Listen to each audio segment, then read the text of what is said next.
Hello everyone, welcome back. This is Emily Alcina, Kind Therapy Ottawa. I know it has been a while and a couple things have changed, especially my hair. I am taking a couple courses, so that has me busy these days, but I'm back today with you to bring you a topic that I feel that is very important and it can affect all of us. This is the importance of healing the relationship that you have with yourself. The relationship that you have with yourself is the longest relationship you will have. It starts with you from the day that you're born, and it stays with you all the way through until you die. This is a relationship worth cultivating, because if we improve the relationship that you have with yourself, if we can heal that relationship, you will have a life that is more satisfying, is happier, and is more peaceful. A lot of us have toxic relationships with ourselves. How to know if you're in a toxic relationship with yourself? Well, think about it. If you are the type of person who constantly self-criticize yourself, if you spend time looking for ways that you did it wrong, if you're over monitoring yourself so you can criticize and put yourself down, you are in a toxic relationship. If you feel like you're unworthy of love, if you need to constantly prove yourself outside of yourself to the external world to get value and worth from the outside world, because you're not able to do that on your own, that also is a toxic relationship with yourself. Other examples are self-sabotage. Maybe you want something, you're striving for something, but everything that you do is against what you're trying to achieve. Maybe you use alcohol as a coping mechanism, and that kind of gets in the way of what you truly want. Maybe you want to connect with people, but everything that you do is leading to disconnection. Maybe you push people away. Maybe you use anger as a way of pushing people away. You have also maybe issues with accepting compliments. When someone praises you or give you a compliment that feels very uncomfortable to you, like you don't deserve that compliment, that also may be an indication that you have a bit of a difficult, toxic, negative relationship with yourself. It's very important that you notice these things, because once again, if you are your worst enemy, you are stuck with your worst enemy forever.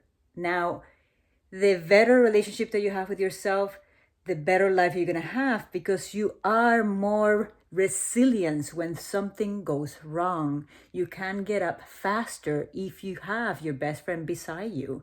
Think about it. How are you supposed to take a risk in life? How are you supposed to go and get your dreams when the voice that you have from within you is saying, wait for it, you're going to fail, you're so bad at this?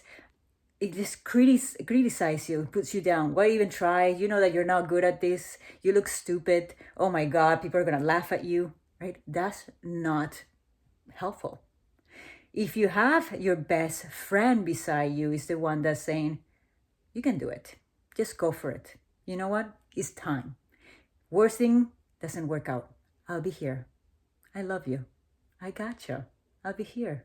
Go for it. Let's do it. Let's do it together. That soft, loving voice is what helps us move through. People think that the only way that I can hold myself accountable is by criticizing and putting myself down.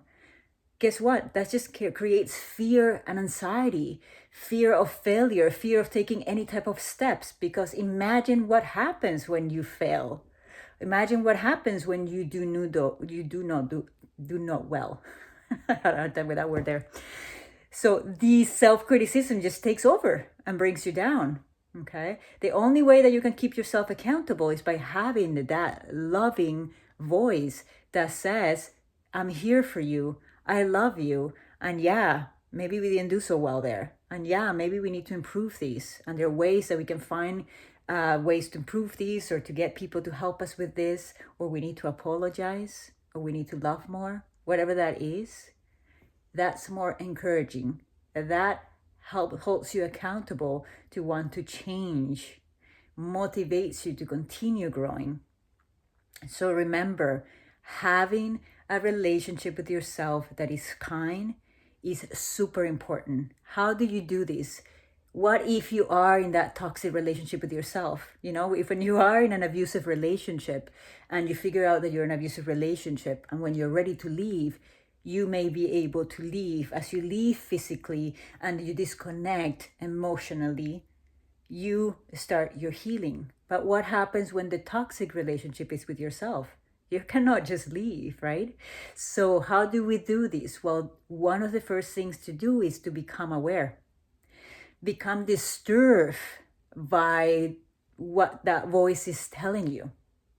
Become so aware of the patterns of when do you use this voice, why do you use this voice, what is this voice trying to attain, what is it trying to get. Use that curiosity to learn more and more and more about the patterns and behaviors, because once we become aware, then we can make the decision to change.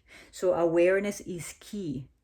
Use ways to push back to that negative self-talk. Once you become aware, then choose not to allow these to continue. So you may not be able to catch the first sentence that calls you an idiot, for example, or you're so stupid, right? But you, once you make your decision that this is not the way that you're going to choose to treat yourself anymore, then you can choose not to engage with that negative self-talk, not to give it a space, not to give it energy, not to give it attention. You just drop it right there as it is. You start challenging it, right? That's not very kind, right? Like I don't really like when you treat yourself like this. Well, I'm going to choose a new word. Let me just use the word change as a reminder that I am not going to get engaged in this thought and this negative self-talk. So every time that I say a word that I don't like, I stop, I take a breath, and I say change. That's one way, one tip that you can use to start helping you change the relationship that you have with yourself. In terms of healing, you may need some support, right, to help you navigate what are those wounds that you still carry that makes this voice so powerful.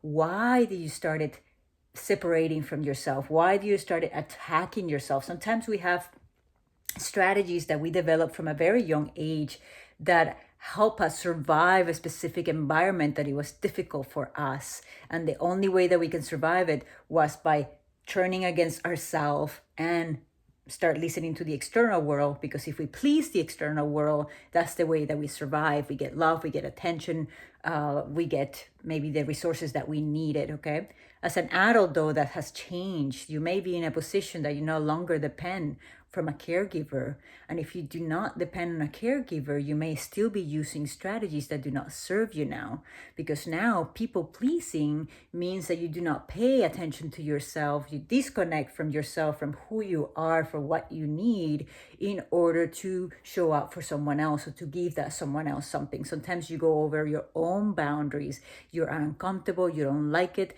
but you do it anyway because you're in search of that, like that love that comes from the approval that comes from the people that you people please. Because deep inside of you, you may not believe that you're worth it unless you please someone.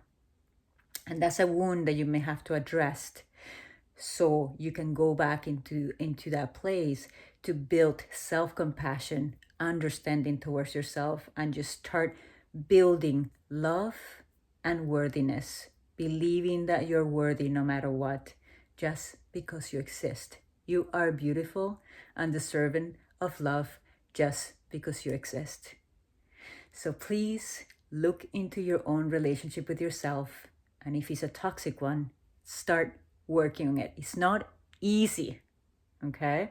It's not going to change tomorrow, but put the energy, the effort that it needs, because remember, this is the one relationship that is going to be with you forever. Until the next time, we love.